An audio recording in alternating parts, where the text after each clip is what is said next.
Saya baru ingat apa materinya tentang tasawuf ya. Apakah tasawuf itu warisan Nabi Muhammad atau warisan Hindu-Buddha? Ya. Atau warisan agama-agama lain. Nah, nanti kita akan coba lihat ya. Tasawuf secara bahasa itu ulama berbeda pendapat asal katanya apa. Apakah tasawwafa dari kata sofa atau suf atau suffah. Perdebatan itu panjang sampai beberapa tahun ini orang masih bicarakan itu. Tapi kalau membicarakan tasawuf masih pada tataran ini ketinggalan zaman. Kalau membicarakan tasawuf bukan di situ definisinya apa. Ternyata imam ahli hadis namanya Al-Hafiz Abu Nu'aim menulis kitab dulu. Baru denger ya, imam ahli hadis namanya Abu Nu'aim. Taunya Bukhari Muslim doang ya. Kalau orang ngaji hadis pasti kenal imam ini, namanya Abu Nu'aim Al-Asbihani. Siapa namanya? Abu Nu'aim Al-Asbihani. Imam Abu Nu'aim Al-Asbihani ini mengumpulkan riwayat dari Abu Bakar sampai zaman dia, perkataan ulama salafus soleh dan khalaf, ulama terdahulu, dan sampai zaman dia abad keempat, tentang kerohanian Nabi. Setelah dikumpulkan, muncullah definisi tasawuf, ratusan bahkan ribuan. Imam Zarruq bilang 2000, tapi saya hitung nggak nyampe. Jadi setiap sahabat itu mewariskan sisi tasawuf Nabi. Sahabat Abu Bakar ada tasawufnya apa gitu. Dan beliau memulai dari nama Abu Bakar As-Siddiq radhiyallahu ta'ala anhu. Maka bagi imam ahli hadis namanya Abu Nu'aim Al-Asbihani, tasawuf itu bukanlah lain dari ajaran Islam, tapi tasawuf itu sama dengan fikih. Fikih itu warisan fikih ilmu zahirnya Nabi, itu fikih. Contoh, sholat sah itu bagaimana caranya? Bersuci. Yang disucikan dalam fikih zahir atau batin? Zahir atau batin? Fikih loh ya. Rukun 13. Syarat supaya sah rukun 13 ini sebelumnya harus wudu, rukunnya 6. Hafal kan? Ya. Awal sama akhir doang hafal ya. Niat sama tertib. Lumayan lah.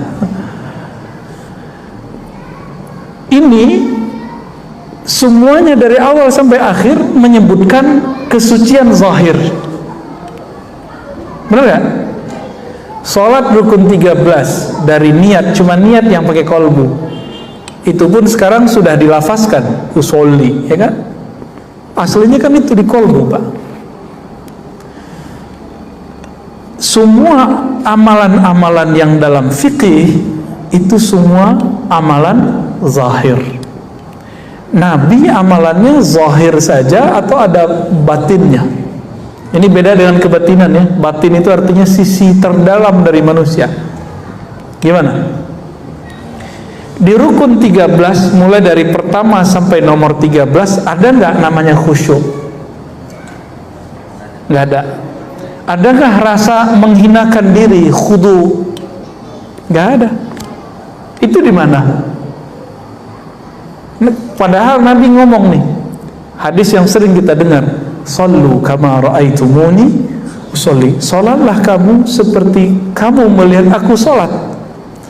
Ahli fikih memandang dengan mata zahirnya, ahli kolbu memandang dengan mata kolbunya. Muncullah dua ilmu yang berbeda.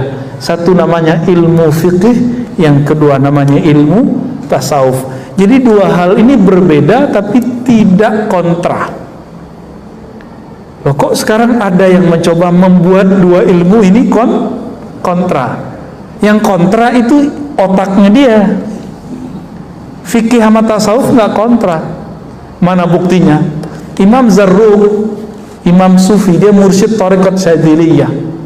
Dia ahli hadis juga, Pak. Jadi dulu itu sufi ahli hadis itu biasa.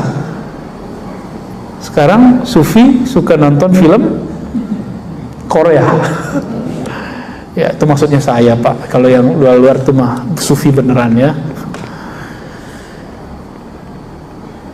Apa kata mereka?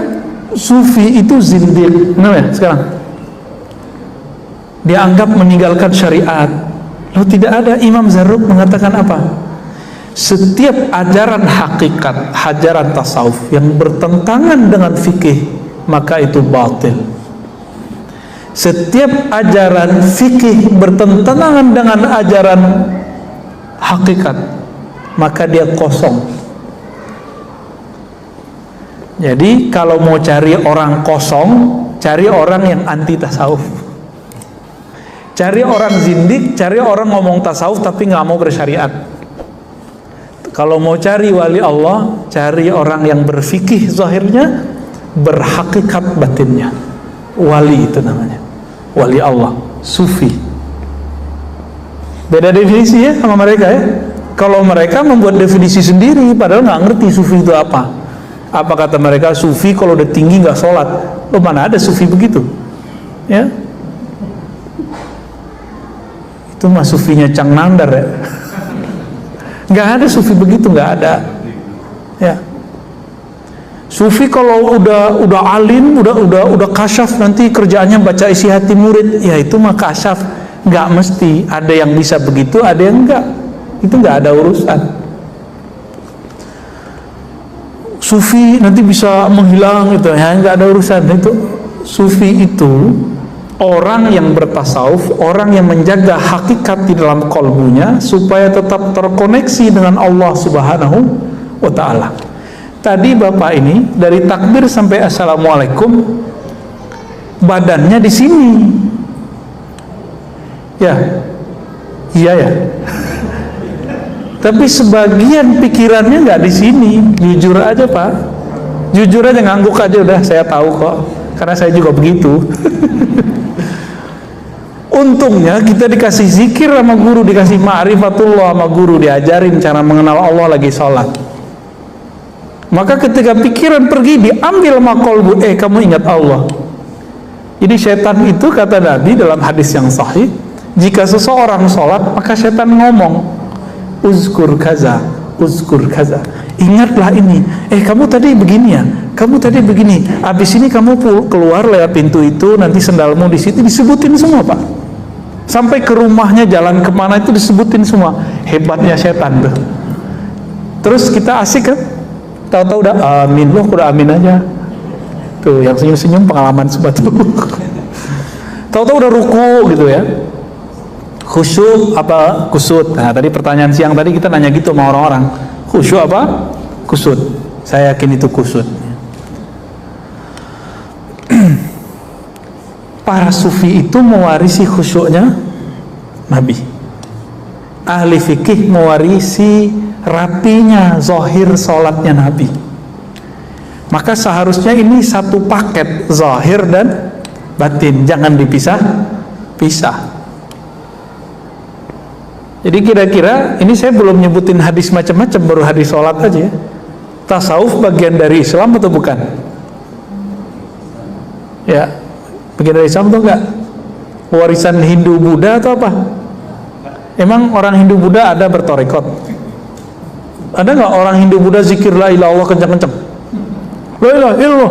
Wah, Buddha dari mana? Syiah. Emang dia pernah datang ke Iran? Orang Syiah gitu zikirnya.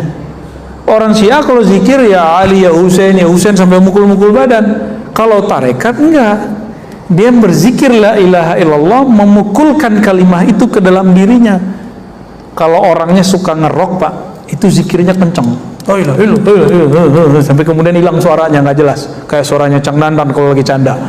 Emang dia kalau lagi canda tuh suaranya begitu. Bener ya? Bener Bang Adam. Baik.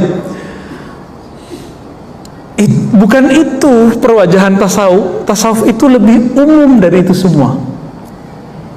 Maka Imam Al-Junaid Al-Baghdadi mengatakan tasawuf itu banyak metodenya. Setiap nafas itu ada metodenya. Ujungnya satu, berakhlak. Akhlak itu ada kepada Allah, ada kepada makhluk. Maka siapa yang bertambah adab akhlaknya kepada Allah, adab akhlaknya kepada makhluk, itulah sufi yang sebenarnya. Ya mohon maaf kalau ada guru-guru di sini kan ngajar cuma budi pekerti, itu baru ke makhluk. Kalau ke Allah itu mesti bertasawuf. Mesti bertasawuf. Ya. Jadi tasawuf itu bukan hanya sekedar suluk-suluk. Suluk itu hanya salah satu metode dari tasawuf. Pakai tasbih itu hanya salah satu metode dari tasawuf. Tasawuf lebih umum dari itu. Masih ingat hadis Jibril? Nabi ditanya Islam, iman, ihsan. Fikih itu warisan dari al-Islam. Coba lihat, rukun Islam 5. Semuanya amal zahir bukan? Syahadat, sholat zahir, puasa zahir, zakat di luar zahir kita malah. Ya. Haji zahir nggak? Bapak haji pakai perasaan atau pakai badan? Saya mau ke Mekah nih, cing, bisa begitu nggak? Nggak bisa Pak, mesti pakai badan. Saya mau zakat pakai hati, bisa nggak? Ustadz, saya cukup puasa lidah, puasa lisan, bisa nggak? Nggak bisa, mesti puasanya lahir batin. Karena ini lahir, turunlah namanya hukumnya, hukum fikih.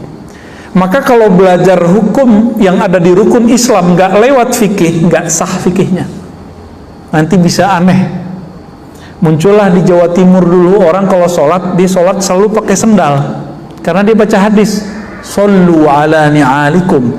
Sholatlah kamu pakai sendal, pakai tarompa, ya, benar namanya gitu. Itu mereka pakai sendal Pak. Jadi aneh nggak? Kenapa? Nggak belajar fikih belajar hukum Islam lewat fikih. Sama, ada orang ingin mengenal Allah, merasakan khusyuk, tapi nggak lewat tasawuf.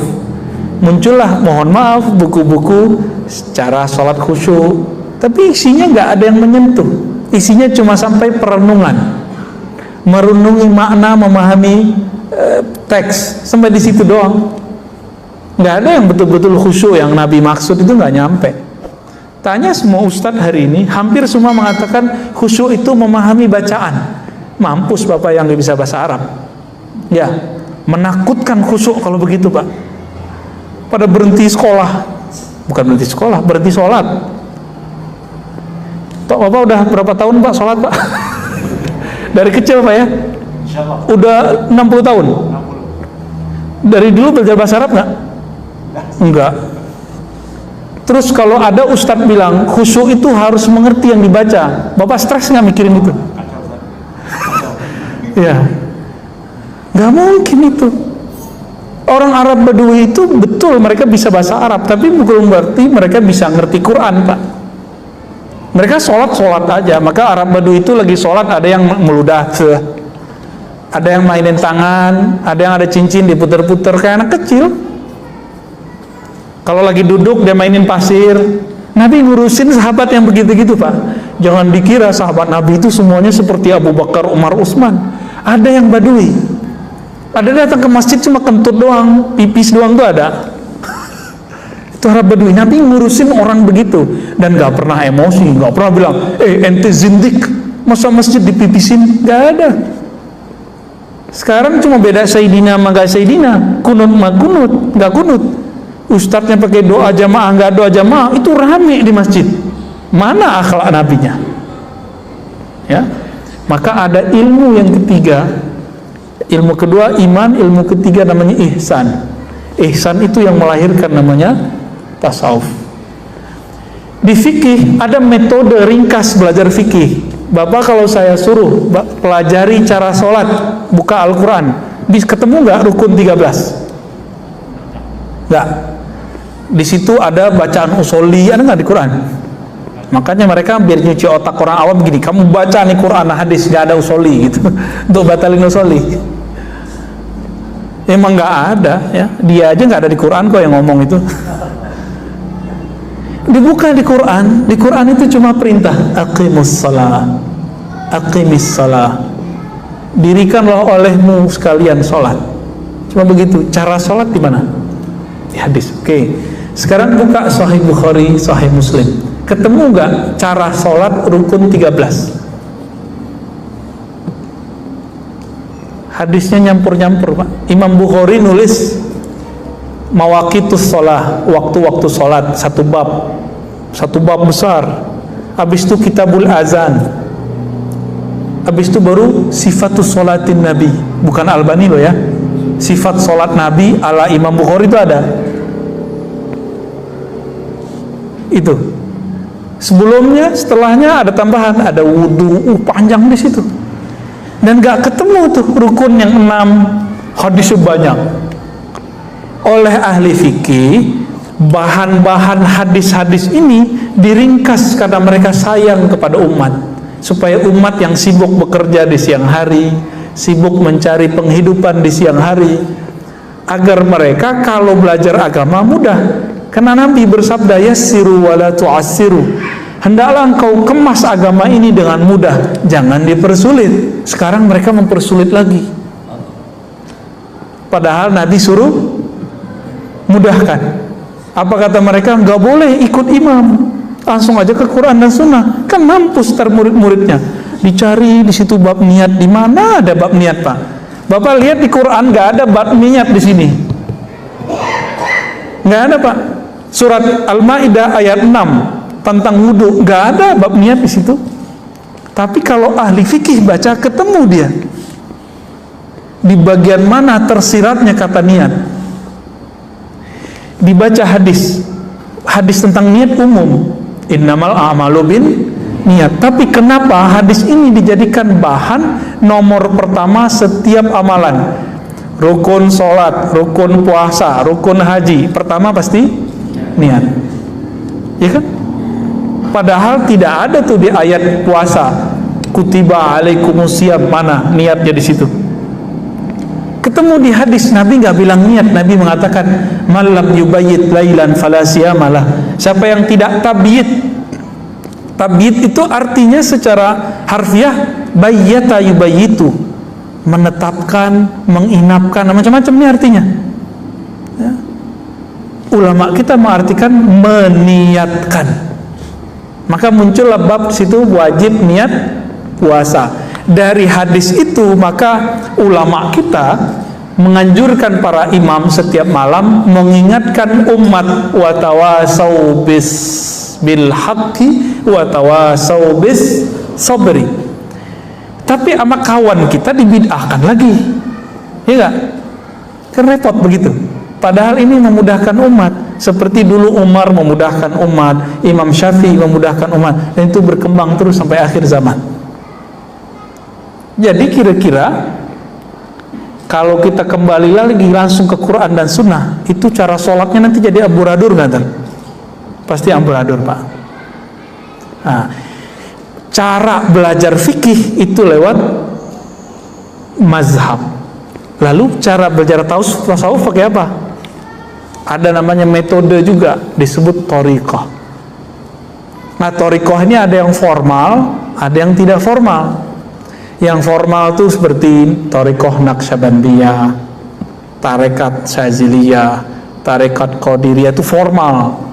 Formal itu gini, kayak sekolah, ada pimpinannya namanya mursyid, ada asisten gurunya namanya khalifah, muqaddam, wakil talqin, ada muridnya namanya salik, ada tempat sekolahnya namanya surau atau tempat khalwat, zawiyah, ribat. Apalagi ada kurikulumnya, maka zikirnya dimulai dari A sampai ke apa gitu. Kayak sekolah. Saya mau tanya nih yang sekolah di pesantren, Nabi dulu ngajarin sahabat pakai kitab nggak? Selain Al-Quran, dimulai dari kitab Toharoh nggak? Bab bersuci gitu nggak? Nggak ada. Bid'ah nggak tuh? Kalau ahli fikih boleh buat begitu, kenapa ahli tarekat nggak boleh buat kurikulum zikir? Kok nggak boleh? Nah, maka kalau ahli fikih nggak ngerti ilmu tarekat, nanya dulu, gitu, ya. Maka Bapak Saudara ikhwan akhwat fillah, apakah tasawuf itu ajaran dari Nabi? Sudah terjawab, itu ajaran dari Nabi.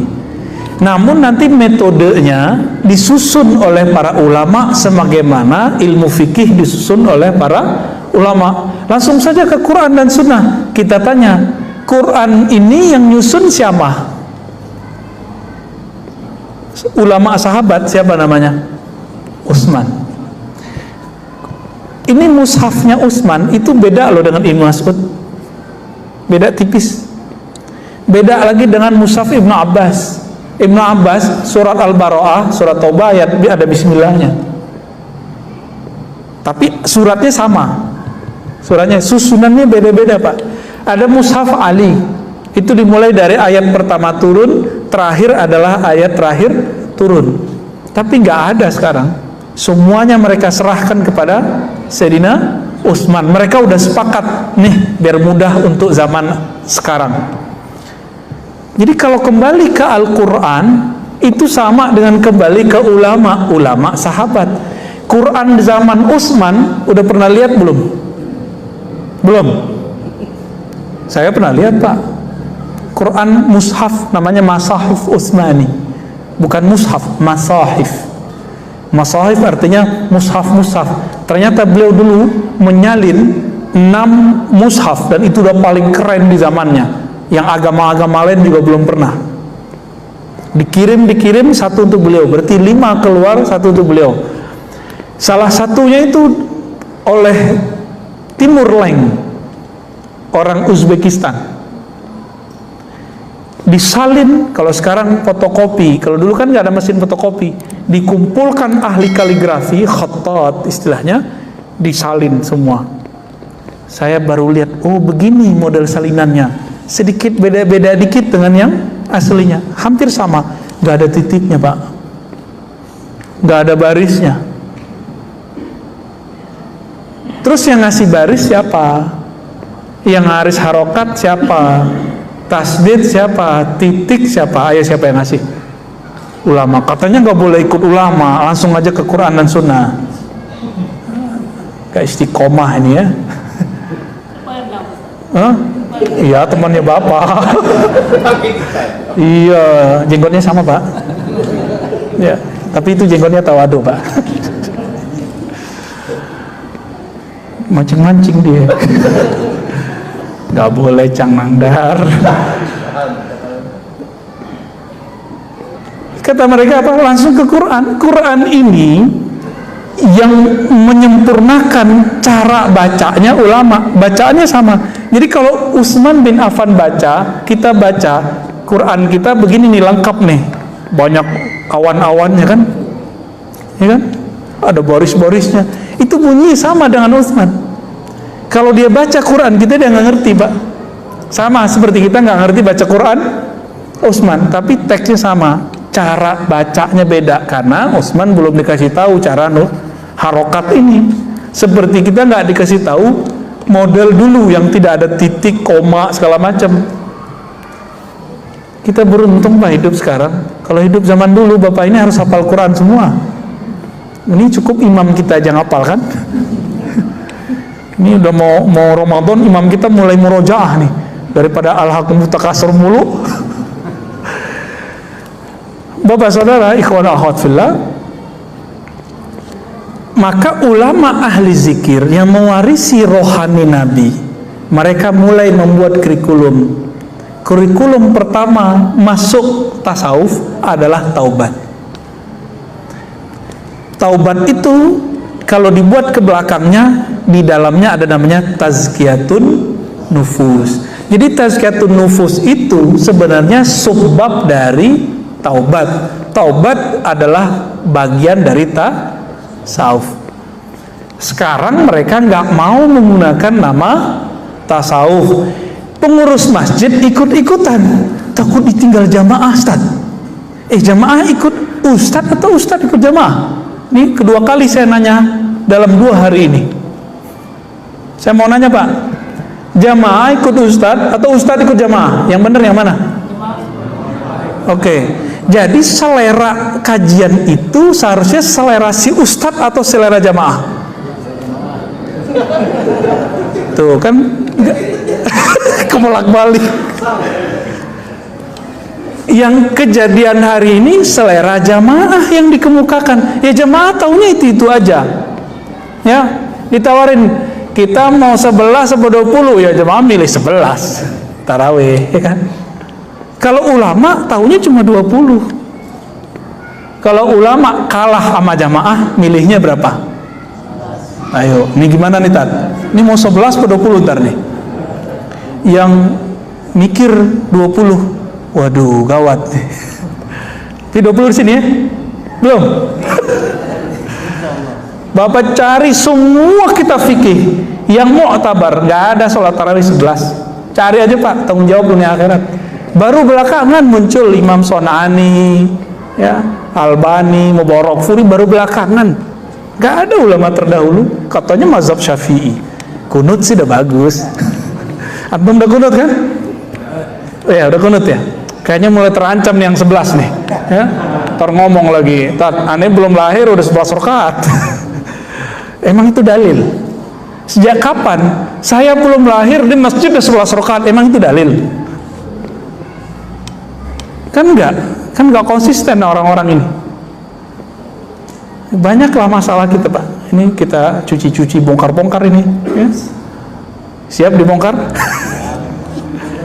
Hah? Bongkar. Mari kita bongkar. Bapak salah makar Allah.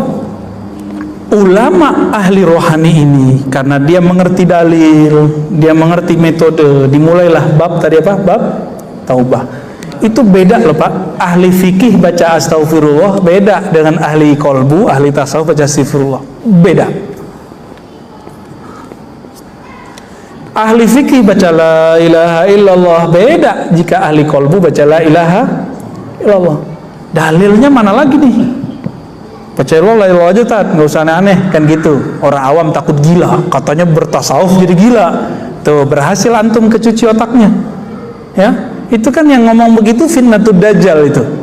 Mau belajar tasawuf jadi gila. Itu fitnatud dajjal itu Pak. Karena dajjal tahu orang kalau bertasawuf itu mati nggak takut, jihad langsung berani Pak orang kalau udah bertasawuf, karena nama Allah sudah terpatri di kolbunya. Jika Allah memanggil jihad yang sahih lah ya, bukan jihad-jihadan, bukan jihad jahat, jihad yang asli, itu dia akan menjawab. Tapi kalau jihadnya pakai hawa nafsu, dia nggak akan pernah menjawab. Maka dulu sahabat-sahabat nanya, wahai Rasulullah, ini kami ada yang jihad membela si fulan, membela kelompok, membela partai, membela suku, membela marwah. Apa kata Nabi? Jihad itu bukan itu. Jihad itu kamu berjuang li'ilahi kalimatillahi hiyal ulya. Hadis Sahih Muslim. Untuk mengangkat nama Allah yang tinggi. Di dirinya nama Allah belum tinggi, bagaimana dia mau berjihad di luar? Nanti sama nasi bungkusnya kalah, Cang Nangder ya.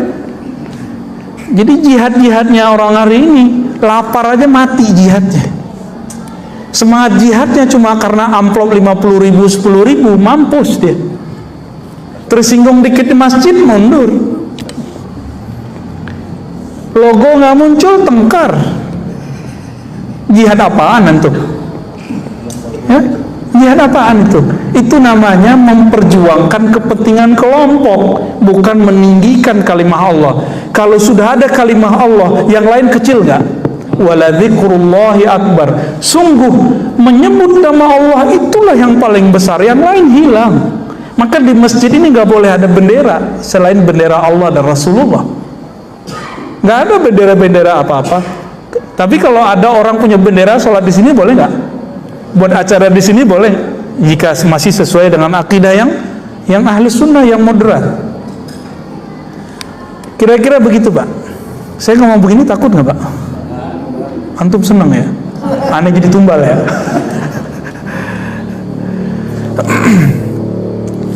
Ahli-ahli tasawuf ini karena di kolbunya dibimbing orang bertaubat.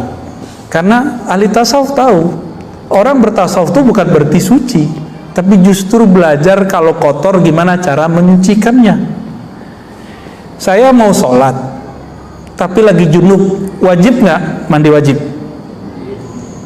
Bapak berani nggak lagi junub, habis malam pertama subuh nggak pakai mandi, berani nggak? Baru pulang keluar kota nih, Cang Nandar nih, pulang langsung serangan. Subuh berani nggak sholat tanpa mandi wajib? Nggak berani. Kenapa? Tubuh terasa kotor.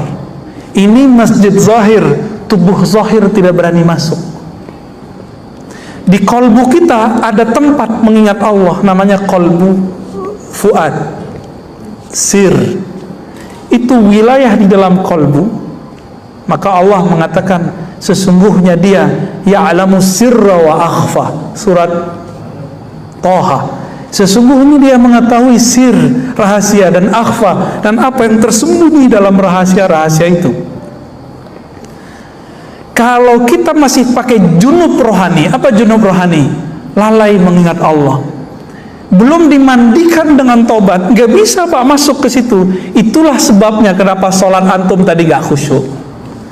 Badan secara zahir sudah masuk ke masjid zahir, tapi nyawa kita belum nyambung dengan kolbu. Kenapa? Nyawa kita belum ditobatkan, nafs kita belum ditobatkan, belum bertobat dia. Jadi nggak bisa khusyuk. Jadi kalau ada orang nanya, saya nggak bisa khusyuk, udah tobat dulu zahir batin. Kalau udah bersih, baru dia bisa masuk. Dosa zahir, dosa batin. Yang paling parah dosa batin. Dosa batin itu ada yang bahaya untuk orang lain dan dirinya, ada yang bahaya cuma untuk dirinya. Untuk perkara junubnya batin namanya ghaflah, lalai, dan itu haram secara hukum hakikat. Dalam surat Al-A'raf ayat 205, di ujung ayat Allah melarang, wala takum minal ghafilin. Janganlah engkau wahai orang beriman menjadi orang yang ghafilin. Ghafilin artinya lalai. Maka secara Qur'ani lalai itu dosa. Kita bukan hanya di luar sholat, di dalam sholat aja lalai. Benar apa benar? Ya, gimana dong Pak? Maka sholat kita ini nggak bisa menghantarkan kita ke surga. Apalagi katanya as-sholatu mi'rajul mu'minin, tinggi amat kajian ente, ya. Sholat itu mi'raj orang beriman. Lah junub rohaninya belum beres, mau mi'raj, kapan mi'rajnya? Melorot ada Pak. Ya, melorot iya, mi'raj enggak. Ulama tasawuf meramu, jadilah namanya thariqat formal, Naqsyabandiyah. Tadi Pak Imam di Pekanbaru konfirmasi sama kita, Ustaz, semangat Pak Imam kita karena beliau ingin merubah, ya. Di kampung saya kalau ada orang thariqat suluk, orang Naqsyabandi suluk 40 hari, kalau udah nggak suluk dia nggak sholat di masjid. Ini thariqat apaan nih katanya? Loh, gak ada urusannya sama thariqat, itu urusannya sama orangnya.